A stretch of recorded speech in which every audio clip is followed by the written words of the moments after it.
नमस्कार, सभी का आध्यात्मिक संसार में स्वागत है। अप्सरा साधना कर रहे कुछ साधकों की समस्या को लेकर के हम ये जानकारी प्रकाशित कर रहे हैं। समस्या जो है बड़ी ही जटिल समस्या है और यह समस्या जिसके भी साथ होती है आप कह सकते हैं कि ऐसे जो व्यक्ति होते हैं वह आध्यात्मिक रूप से, मानसिक रूप से, सामाजिक रूप से, आर्थिक रूप से, शारीरिक रूप से हर प्रकार से वो डैमेज रहते हैं, मतलब कमज़ोर रहते हैं। वो स्थायित्व को प्राप्त नहीं कर सकते हैं। उनका जो व्यक्तित्व होता है वो स्थिर नहीं होता है और किसी भी स्थान पे उनकी जो स्थिति होती है वह मजबूत होने से पहले उनके कंट्रोल से बाहर हो जाती है, प्रतिकूल हो जाती है। मतलब कि जैसे कहीं वो जॉब उनको मिला, वो जॉब करने लगे, कुछ ही समय पश्चात ऐसा होगा 4-6 महीने बाद, 8 महीने बाद उनका जॉब जो है वह छूट जाएगा। कहीं अगर उनका रिश्ता हो रहा है, संबंध हो रहा है, शादी विवाह से संबंधित अगर कोई प्रकरण है तो रिश्ता आखिर तक जाकर के टूट जाएगा, बिगड़ जाएगा।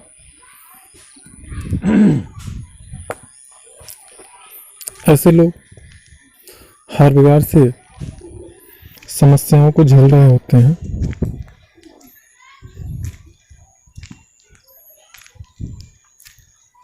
और जब ये अध्यात्म में आगे बढ़ने के लिए सोचते हैं, क्योंकि ये जो हमारा अध्यात्म है, जो हमारा सूक्ष्म जगत है, आप कह सकते हैं कि हमारा जो स्थूल जगत है, ये भौतिक संसार, यह हमारे सूक्ष्म शरीर पे निर्भर करता है।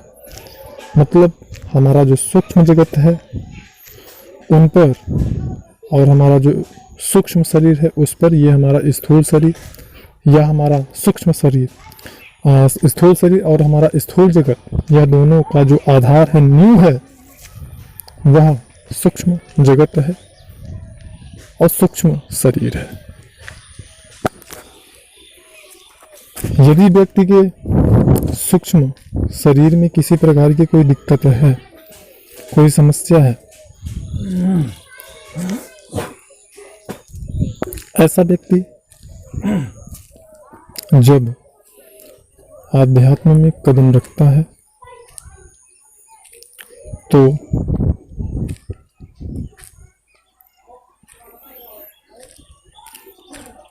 वो आध्यात्म में आगे नहीं बढ़ सकता। वो अगर जैसे फॉर एग्जांपल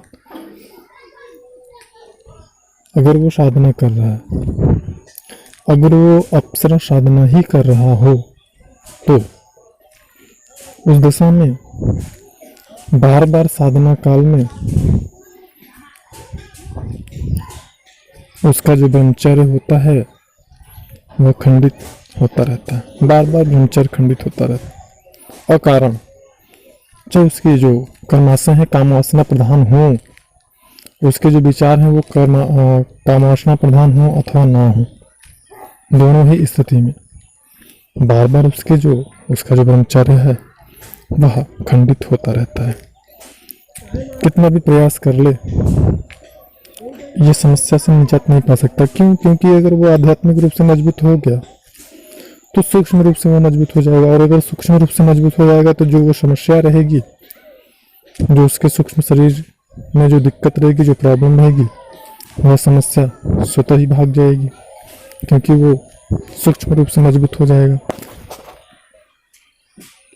और जैसा मैंने कि व्यक्ति का जो स्थूल शरीर है वह सूक्ष्म शरीर पर निर्भर करता है कि सूक्ष्म शरीर की स्थिति कैसी है।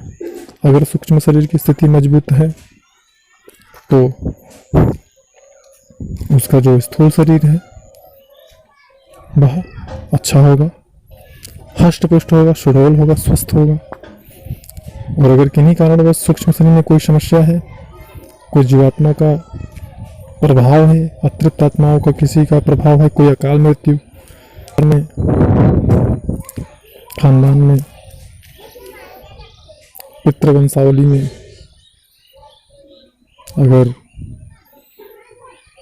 कोई अतृप्त आत्मा है, उसका प्रभाव है उस पर सूक्ष्म शरीर पे, तो वो शारीरिक रूप से कभी भी स्वस्थ नहीं रहेगा।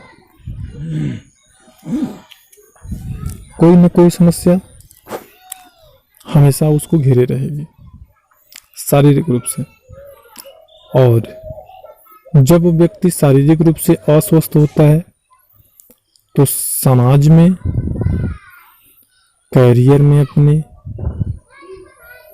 वह बहुत ही अच्छा प्रभाव नहीं बना पाता है, क्योंकि उसका जो आभामंडल होता है वो गंदा होता है, जिससे कहीं पे भी वह आकर्षक अपनी छवि नहीं बना पाता है, कहीं भी वो उतना मजबूत अपने व्यक्तित्व को निखार नहीं पाता है, क्योंकि उसका जो आकर्षक व्यक्तित्व बनना चाहिए और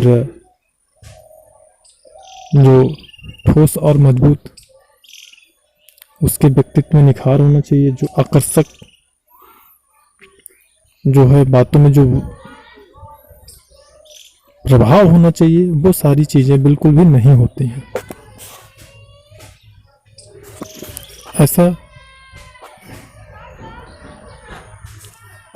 इसलिए होता है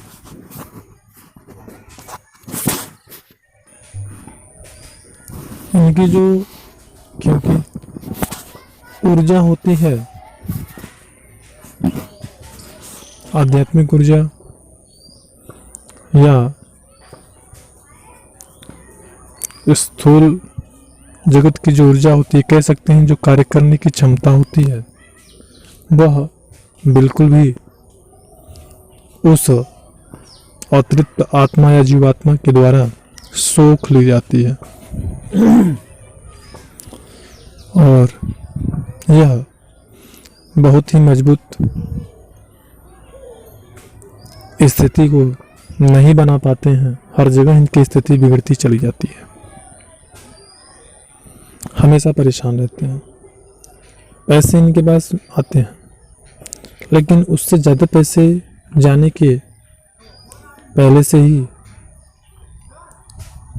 विधान बने रहते हैं। अगर कोई बिजनेस स्टार्ट करते भी हैं तो उसमें ज़्यादा से ज़्यादा उनको नुकसान ही होता है। मतलब आप कह सकते हैं कि वो औसत एवरेज यही रहता है, कह सकते हैं कि जितना लागत आया उतना बेनिफिट हुआ, थोड़ा बहुत ऊपर या नीचे, बस इतना है। मतलब अच्छा परफॉर्मेंस नहीं कर सकते हैं, मानसिक रूप से विक्षिप्त रहते हैं, सोचते रहते हैं कुछ और होता रहता है कुछ, करते रहते हैं कुछ, और इस प्रकार की समस्याएं इनको सदैव होती रहती हैं।